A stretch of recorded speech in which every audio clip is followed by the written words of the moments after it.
We got Periscope, we got Twitter over here. Facebook, what it do? You already know who it is and what it be. This is Rob P, Pascal Real Estate, New Millennium Real Estate Services for the people, and this is Tidbit Tuesday. I'm gonna say it like LeBron James. It's Tidbit Tuesday. I love Tidbit Tuesday. This is my opportunity to come to you, show you some love, have some FaceTime with you, and share some reflections with you that may help you get further in your life. But really, I'm just talking to myself, reminding myself of what I know. So if you're in the building, show some love. Let me see them hearts. Appreciate you, Nicole. If you're in the building, what's up? Got my brother in the building. What up, Mike? We got my boy Bobby in the building. What's happening? We got Candace out in Houston in the building. Nisha LA in the building. It's going down right now. Okay? Tidbit Tuesday. We live, baby. We live. Okay? So we're here at Pascal Real Estate headquarters, Scott Park campus, Toledo, Ohio. It's going down. You see the beautiful sunset in the back. It's lovely. Shout out to my people on Twitter, my people on IG, my people on Facebook. But like I said, we're going to get going. So when I come to you, this is new and improved. We did a lot of Tidbit Tuesdays back, and it was specifically about real estate. But if you know me, I'm passionate about more than real estate. Real estate is just a platform for me to touch more people, and to live the life that I want to live through the lifestyle that's provided through real estate. But, I'm very, very, very passionate about health, and I'm talking about spiritual health. I'm talking about mental health. I'm talking about physical health. And I'm also very passionate about wealth, and not just monetarily. Spiritual wealth is a big thing as well. Social wealth is a big thing as well. So much wealth out there outside of the money that we got to get. And I'm also really big about the culture. So just stay tuned. We're going to get into it. So we're going to skip the wealth and go straight to the health. I was raised, and this is something that I watched my mom say before she had to get up on stage. Shout out to Mike Piazza, my boy Mike. What up, Mike, on IG? But my mom would get up on stage, and before she would sing or before she would go and direct the choir or whatever, I would hear her say, fear is not of God, fear will cripple you, blase, blase, blase. My parents, my stepfather, my parents, they raised me to be fearless, and coming up, if you knew me back when I was younger, maybe about 6th grade, 7th grade, 8th grade, 9th grade, I used to just do random stuff. I would do a lot of social experiments with people just to see how people would react to me. Really just to, I guess, get used to the fear of rejection, So I feel like we live in one of the most fearful times in human history, when this is also the most safe time, the most pampered time of human history that we're living in right now. So it's kind of crazy. The emotion of fear, it used to keep us safe, from natural disasters or perhaps animals or perhaps sickness. And of course you have wars. And that's what fear does for the natural animal. But for a human, fear also has another function where we learn to avoid the cause of that fear. But I believe that we live in a time right now where what are we truly afraid of? I mean, yes, there's always the threat of nuclear war, which honestly I feel I'm not gonna say it's made up, but what are the odds? Do we have any wild animals coming into our neighborhoods to attack us? I can't speak on any other. My people out in Cali, my people down in Texas and whatnot, but here in Toledo it's very safe. We might get a tornado, once every blue moon, once every 5 or 6 years. I mean, Dayton got hit this year, so that happens. But I feel like the fears that people are subscribing to are false fears, such as, what people think of them. Or, the fear of poverty is a big thing. People being afraid of poverty keeping people in situations that they don't want to be in, or situations that keep them from living their lives. So, hey, if you're in the building, show some love, let me know. Shout out to the doc, Michael Carr in the building. Monique, what's up, sis? Okay. We over here. What'd she say? Candace Copes over, she out Texas. A realtor's from Texas, shout out to her. She said, fear equals fake evidence appearing real. And it's fake, man, and that's the truth. Fear will cripple you. Fear will keep us from living the lives that we're meant to live. Fear will keep us from touching the people that need to be touched, from inspiring people that need to be inspired. So I say to all of you, man, drop all the fear. Instead of worrying and using that mental space and using that mental energy to worry, how about we be proactive and actually do what it takes to avoid what the actual fear is. And when it comes to the fear of people, who cares? Everybody has an opinion. I was reading something, it might have been on Facebook, and it was really interesting that said that every person that you meet knows a different version of you. Like even myself, I know who I am, or I think I know who I am, but who I am, how I see myself is not how other people see me. So, everybody has a different version of you in your mind. So at the end of the day, it doesn't matter what people think. As long as you're living your life, as long as you're doing what's been put inside of you, as long as you're manifesting the visions that's been put inside of you, as long as you're touching the people that's been put into your life. Absolutely. Shout out to Faye. Fear will keep us from growing, and that's the truth. Fear will cripple you. So all I'm saying is be fearless. Be fearless. Unless you got a lion in your face, it ain't nothing to be afraid of. Ain't nothing to be afraid of. This is the most pampered time in human history. This is the most comfortable humans have ever been. With the onset of technology, with what we know about the environment, with the housing that we have, and I can say that because we're in America. But whatever the case, be fearless. All right, and moving forward, let's take it to the next point. Let's talk about that wealth. Make this your last year renting. So like I said, if you want to build in, do me a favor.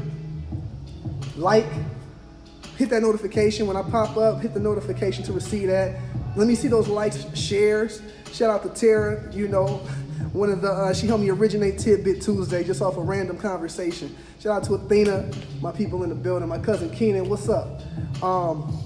But yeah, so here's the deal. I know a lot of you, I've spoke to a lot of people this year and last year that said that they wanted to make 2019 their last year renting. And it's just one of those things. Some goals we hit, some goals we don't. But what I'm here to tell you, if you didn't reach your goal to become a homeowner this year, it's not too late. If you want to make 2020 the year of clarity, your last year renting, the time to prepare is now. The time to get to it is now. We got to get to it. We got to get the planning. Come on. We need to start talking about your budget, okay? We need to start talking about your credit. We need to start talking about your debt to income ratio. It's very rare that somebody comes to me and they say, hey, Rob, I want to buy a house. And then, next week they go buy a house. I have so many clients that I meet with, and they might come back and we can sit down. I connect them to resources. They put a plan in order and they execute on that plan. And they might come back and see me a year and a half, 2 years later, ready to buy with a pre-approval in hand. But that just goes to show, becoming a homeowner is a goal just like any other goal. And as long as you have where you want to be, if you know where point B is, well, in this case, point B is becoming a homeowner. If you know where point B is from point A, the path to get there is going to reveal itself, especially if you reach out to professionals such as myself that can point you in the right direction and give you the resources that you need to make it happen. So, like I said, you got to raise your hand. I can't help you if I don't know you need help. So I put this stuff out there. A lot of people support, they refer people to me, and that means the world to me that somebody trusts me enough to help somebody that they love get to where they want to be. That's a beautiful thing, and it's a blessing. And I'm grateful for all my referral sources, all the people that bring my name up in conversations about real estate. But it's a lot of people that I can't reach that way. So whatever the case, if you want to make this your last year renting, I'm going to break it down for you real quick. All right. First of all, you got to get with me because I can get you together one-on-one consultation free of charge. Holler at me. I get you going, get you in the lane. But what we'll talk about is, for one, we'll talk about what it's going to look like for you to buy a house. What's your budget? If you had it your way, how much would you pay on a house note? Right, and there goes Candace. There she is, dropping that knowledge. Shout out to Candace. She said set SMART goals. And let's talk about SMART goals before I go into all of that. SMART goals, and then she's right. When you're setting a goal, a lot of people say, hey, like I said, a lot of people told me, Rob, I want to buy a house. I want to become a homeowner this year.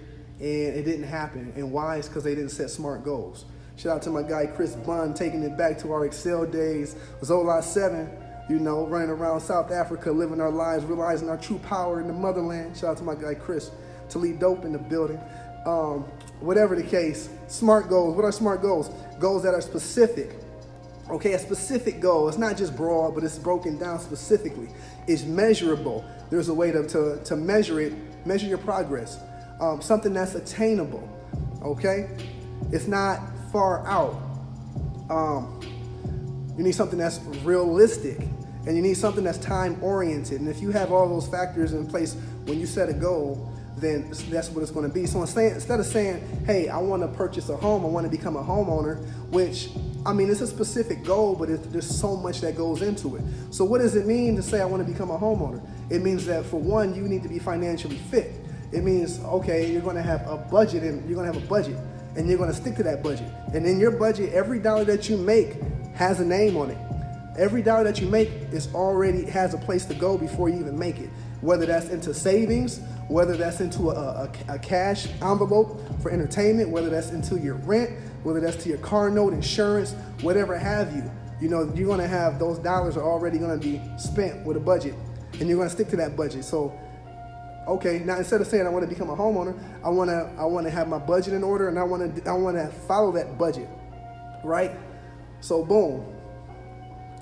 Next, okay, I want to get my credit in order. And what type of credit score do you need to have in order to purchase a home? At least a 580. But if you really want to buy a house, you need to shoot for a 620 and above. And I'm talking about that middle score. It's very few lenders that are actually going to loan you a house with a 580 credit score. But if you come to me with a 620, I could put you on to lenders that'll, for one, get you low down payment loans, or maybe even help you get some down payment assistance with that 620. So what does it mean to say, okay, I want to get a 620 middle credit score, which is a smart goal, okay? For one, you have to use credit. You have to use credit in order to build credit, because credit is like a muscle, and if you don't use it, just like your muscles, you'll atrophy, you know? So you have to use credit in order to build credit. You have to, goes back to your budget, you have to watch your spending. If you want to build and show some love, like, share, comment, let me know you're in the building. Yeah. So you got to use it, you got to budget, you have to stay on top of that, and you have to be smart. You need to diversify the types of credit that you're using. I'm talking about using revolving debt, you know, using installment debt, and diversifying and using different types of debt in order to help you boost your credit score faster. You might have to clean up your credit score. There might be things on there that are inaccurate that are going to keep you from actually having the best score that you can have based off of the situation. Katrina's in the building. Shout out to Katrina, one of the best makeup artists in the city. Shout out to her. Okay, so boom, I mean, honestly, and then what else? You need to get your debt to income ratio. That's another smart goal. You want to have a certain debt to income ratio when you're purchasing a house, because if you have too much debt, it's going to take away from the amount of house that you can actually get based off of the income that you have. So instead of saying, yeah, I want to become a homeowner, which is okay, that's a broad goal. Why not say, you know, I want to have a budget and I want to stick to my budget, you know, over the course of so many months, whether that's 6, 9, 12 months, in order to get financially fit. I want to build my credit score up to a 640 middle credit score so that I can get qualified and get pre-approved for a home loan, okay? And I want to get my debt to income ratio down to 20% so that I have enough money left over from paying debt to go get the type of house that I want to get based off of my income. So boom, that's how you make this your last year of renting. Shout out to Candace for getting me thinking about those smart goals, because smart goals are everything, you know, and not enough people, you know, actually sit down and break down their goals to a science. And that's what it comes down to. We live in a very organized, intelligent universe, and it's all broken down to science, you know? So break it down to a science, everything. I think you can break everything down to a science if you really look at it. And if you want to be successful, that's what it takes. That focus, that persistence, you know, that defiance to achieve your goals despite all odds, despite all adversity, you know, and adversity is how we grow and get stronger. So you keep it moving, stick to that goal, make this your last year renting. Hit me up, hit that link, hit the link. What's up? We on Twitter over here. We on Facebook, we on IG. Show me some love. If you're in the building, like to see those hearts, like to see those shares. So let's talk about the pull-up. Let's talk about the pull-up, man, the culture. I'm gonna be honest, man, this last weekend was lit. It's one of the best weekends that I've had in Toledo, and it was jam-packed all in one day. I think this might have been the best Saturday that I've seen all year in Toledo, Ohio. You know, I'll tell you about it. You know, me and my daughter, Savannah, we went. First and foremost, we went to Walk the Words family picnic, you know, and it was good to just fellowship, you know, get some good food.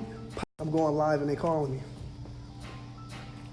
I'm going live and they calling me like they don't see me on Tidbit Tuesday. Come on. I'm gonna get back to them though. But like I said, it was good to fellowship. It was good to be amongst positive energy, be amongst positive people who are looking to make moves within their lives. Hey, that was amazing. You know, watch the kids play. It was all good. I loved it. So shout out to Pastor Tim Petaway and all the family at Walk the Word. Y'all some lovely people, and I love what y'all are doing. It's a powerful ministry, and they're doing some big things here in the city. So shout out to them. Then I went to my family, Megan Davis's, the Kitchen Salon. They sponsored a locked event where, you know, we went. I got a free gift. I got some lock jewelry. I've never had lock jewelry in my life, but I got some lock jewelry, a nice little gold little band that goes around my locks, which is real. I like it, you know, makes me feel a little swaggy a little bit, you know, add a little flavor, because sometimes I'll be feeling bland. But you know, so I got to fellowship again with people, like-minded people who had their locks or people who wanted locks, and we talked about the different types of laws that are affecting natural hairstylists here in Ohio and how we can change those laws to make it fair, to make it more efficient and effective for the people that the laws actually, to who the laws actually affect.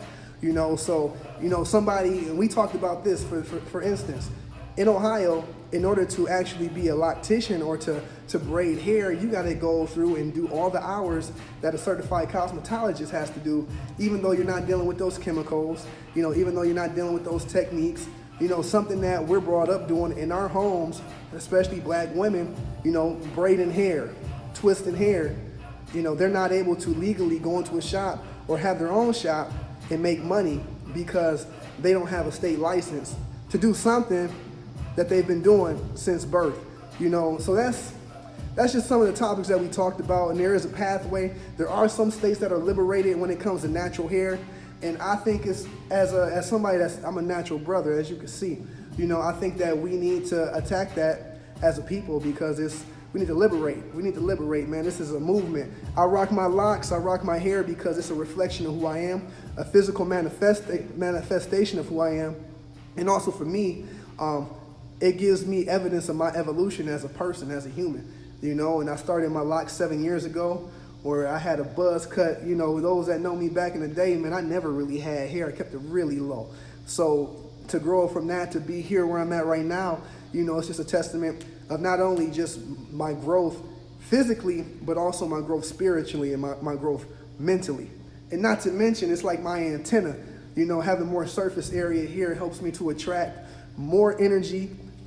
That, you know, it's carbon, and carbon is a conductor. So I pick up so much. I pick up so much energy. I pick up vibes, all of that, you know, all because of my hair. Dreadlock powers, but I don't call them dreadlocks. They're locks, and I don't let anybody that calls them dreadlocks touch my hair because they don't respect them. There's nothing dreadful about this hair here. You feel me? Okay. So what else? What else did we do? Okay. So after that. After the locked event, what was next? Oh yeah, we went down to the Wreck-It Ralph at ProMedica Park. You know, ProMedica, you know, it was really interesting. I know when they were trying to buy the Promenade Park, there was a lot of opposition because they wanted to put a parking garage at this park downtown that we love so much, and it was just, you know, so many memories attached. I used to go down to Promenade Park and skateboard. Back in the day, we used to get it in down there, you know. But you know, ProMedica ended up winning. They ended up getting the property. They built that parking garage down there, and they've been doing some great things, such as the concert series. They've had some great concerts. I was there for the Diana Ross. They had Kid and Playing in Vogue this year. Last year they had the Prince tribute, you know. So they're doing some good things. But throughout the summer, they also have movies for the kids. So this Saturday, they sponsored a family night down there on the big screen. They showed Wreck-It Ralph. They had free popcorn. They had games. You know, they had free face painting, and it was just beautiful to see all these families come downtown. You know, sit out on the mall and enjoy something that's free and for the people. So that was beautiful in itself. A lot of people down there. Saw some of my Facebook friends. Shout out to y'all. Some of my IG followers. Shout out to all of y'all. So we kicked it. And then it was time to drop my daughter off because that 90s park jam was about to kick off and there was no kids allowed because the kids did not know about the 90s. They don't know nothing about the 90s. So hold up, if you in the building, I'm not getting enough hearts, man. I need y'all energy. I need to know that y'all present. Show some love, let me know, keep me going. Whatever the case. There we go. Yeah, there we go. That's what I'm talking about. I love you.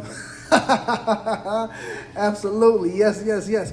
But that 90s park jam, I might have to give it party of the summer. I might have to get it party of the summer. You know, it was a collaboration of many individuals and many organizations here in the city that came together to create something that was new, to bring people together on the whole vibe that honestly we needed. So shout out to Gutter Dave. You know, he works with the Art Commission, does a lot of great things here in the community. Shout out to Tracy Haynes. You know, he's a visionary here. He's been a visionary, been doing things since before I left Toledo. You know, and shout out to Lance Self, as the people's salesman. You know, and everybody else that was involved with that event, because it was off the hook. I thoroughly enjoyed myself. I had a good time, saw a lot of people, got to link with a lot of people, got to connect with a lot of people, and I love people.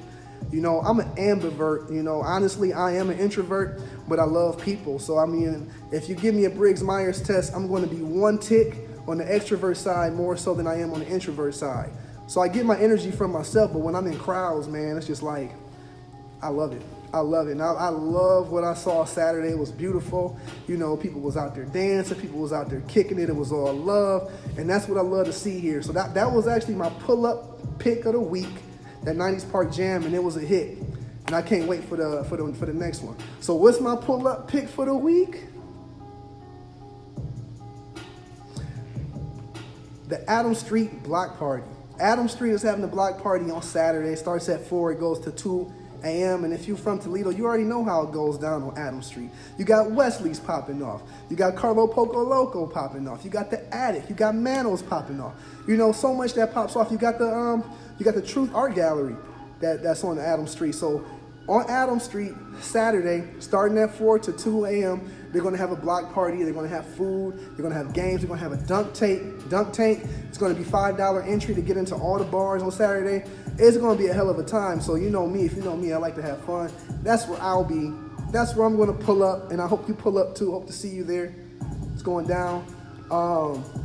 Whatever the case, like I said, you know, this is Tidbit Tuesday. Shout out to all my people on Twitter over there showing love.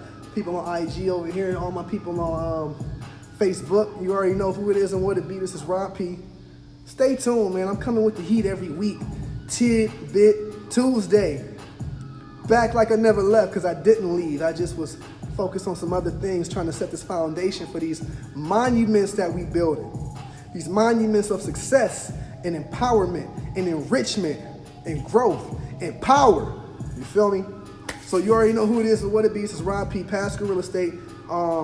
Hit the link if you want to get a plan for home ownership. I'm here for it. Me and my team will get you together.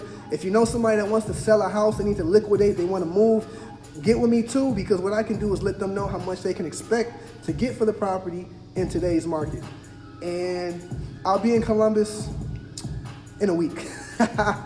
Whatever the case, hey, I appreciate y'all. Do me a favor, share. If you watch this to the end, give me a thumbs up. Like, give me a little thumbs up emoji. Let me know that you watch this to the end, and because y'all special to me. I need to know. I want to know. All right. Peace.